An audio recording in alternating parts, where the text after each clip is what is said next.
Playing a chef on The Bear, have you brought any of the cooking techniques into your everyday life? Everybody's always like asking me if I make the omelet in real life. Yeah, how many eggs I had to eat just to get that thing right?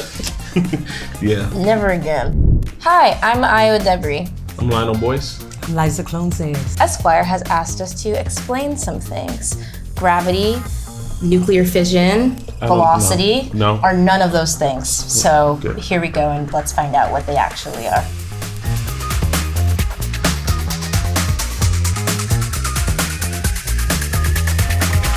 If you could make a cameo on any existing show, which would you choose and why? I don't know why. I don't think I'm equipped at all to be on this show, but Hacks. That would be Jeannie Smart. I don't know. I'll probably beat her up though, but no. What? Jeannie, what? No, but you know, like Jeannie Smart, like Hacks. If Tina and Jeannie Smart I don't think it's Tina. I think it's like you, like as an actor. Not me. No, Tina. Like if it was a crossover show. Yeah, but I think the question is like if it's not a crossover show. I kind of like this question better. If you took your character and put it anywhere, another show. That's it. No. What would you do for Lionel? And what would you do for Marcus? Well, if I did for Lionel, I would put Lionel in the bear and he has a conversation with Marcus. Okay, this is the two craziest answers to one of the most straightforward questions I've ever heard in my life. Tina does karaoke in season 2. What are your go-to karaoke songs? I don't do karaoke, for the record. Saying it. But saying it, interesting choice. But it's usually anything Motown connected. Ain't no mountain high enough, ain't no valley low. That's my shower song. Shower go-to. I'm gonna say, good. I liked it. You answered that like a karaoke person. Like, I don't do it, but I got literally seven songs in the pocket. Oh, what, this whole thing? No. Just substitute karaoke for shower. Mine's is La Bamba. Yeah. Yeah. I like to like open up with like something sort of like repulsive almost. So like Kate Bush, Wuthering Heights, beautiful song, but like repulsive karaoke choice. You know what I mean? Like open up the gate with falsetto, Creed, Arms Wide Open. Oh. Girl, I just heard. I love that song. Playing a chef on The Bear, have you brought any of the cooking techniques into your everyday life? Not really, except for I'm better at slicing and dicing. I think knife skills for sure, knife safety for sure. And everybody's always like asking me if I make the omelet in real life. Yeah, how many eggs I had to eat just to get that thing right? Yeah. Never again. I learned some Supremes for season 3, and I was just honestly doing that for a while, just making these perfect cuts of fruit and just eating that and then juicing the other side of it. It was a great like 2 weeks of my life, but yeah.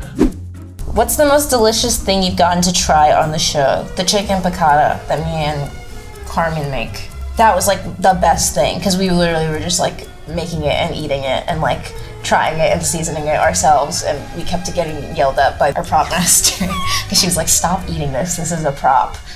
So I think also the act of like theft made it more delicious. I feel like it was the braised beef, was it? Yeah, it was the risotto with the short rib that Maddie and Coco made. It was for your dish, and I think everyone just kept eating that in between takes. Yeah, that and the piccata like crew was like coming and eating. I feel like that was like in the same week too. It was like, oh, we gotta stop. That week was really good. Yeah. Thoughts on Marcus spinoff when he starts his own bakery? I'm gonna pass this to Ayo because I feel like she has a lot of thoughts on this. I just have one thought. What is one thought? Which is that sweet Marcus is a fool. If he tried to open up a business, it would be 2 days. Be 1 season, 10 episodes. Episode 1, he opens and it closes. And the 9 episodes, it keeps falling and getting worse and worse. It's that, or it's like the entire season is just him working in his restaurant. You find out that it's never open. He's like delusional and he doesn't work there. He's just in a random warehouse. Yeah. And then the last episode, he like floats up to heaven or something. Yeah, it's kind of like Touched by an Angel vibes. You're sort of like, what did we learn here? Ayo, what inspired you to direct an episode? Bloodlust and Power. Just kidding. No, I don't know. I've known Chris Sawyer, who created the show, since I was like 21 or 22 or something, and he's kind of always been like secretly Jedi mind mentoring me, I feel like. And we would talk about directing, I'd watch him direct. And so yeah, that's kind of the seed of it. And the most challenging part about it, I think, was like the things that I thought would be challenging. Like, I think I had a lot of anxiety beforehand about things that I hadn't done. Like, I'd never really been in the edit before. And then, I don't know, directing, I think, is just a lot of prep. So as we actually did the work, and as I stopped getting out of my head and realized that it is a collaboration, that made it a lot more fun and a lot easier, honestly, to just kind of like let people do their jobs. What I can't stand about Tina is Tina doesn't like peppers on those beef sandwiches. I can't stand it. It's like the hardest acting I gotta do is the peppers on the. And what do you love most about her? I love that she's she's a mama bear, and she's protective but tough love. Ayo, have you read Coach K's book? Do you follow any of the advice in it? I'm gonna be so real with you. I tried to read the book and I was like, this is for people with like real jobs. Like, this is like an actual book, and I like books that are about like depressed girls. Like, that's what I read. And this is like a book for like real people with real jobs. But I liked like the vibe of it. But I was just like, I don't have like the capacity to finish this book. I like books about depressed women. Respect, though. Yeah. Respect. And depressed men as well. Shout out to you. If you could sit down for a meal with any character besides your own, who would you choose and why? I think Sydney, because I feel like we'll get along with her, and I mean, the food will be good. I would say Gary, aka Sweeps. I just feel like he's like really chill vibe. He's just like a nice dude. And Olivia Colman. Yeah, Chef Terry. I gotta start thinking more before I answer. Wait, also Cicero, aka Uncle Jimmy, aka Oliver Platt, because he'd like take you to like a really nice steakhouse and then you'd pay for the whole thing. Lionel, your Copenhagen episode was filmed on location. What was your favorite food spot in Copenhagen? There was so many things I had that I liked. I liked the chicken sandwich at Paulette. Yep. That was good. Shout out Martin. Sanchez, yeah, the desserts there are really good. Like this churro thing with like Negroni ice cream on it, that was crazy. And it's not a food spot, but hanging out at the Tivoli Gardens, riding some rides. I had to throw that in there. Throw it in there. Yeah. Let him know. What is the perfect meal for 3 people? I think like wings, right? Wings and an endless supply of king crab. Korean fried chicken. Yeah, see? And like beer. Yeah.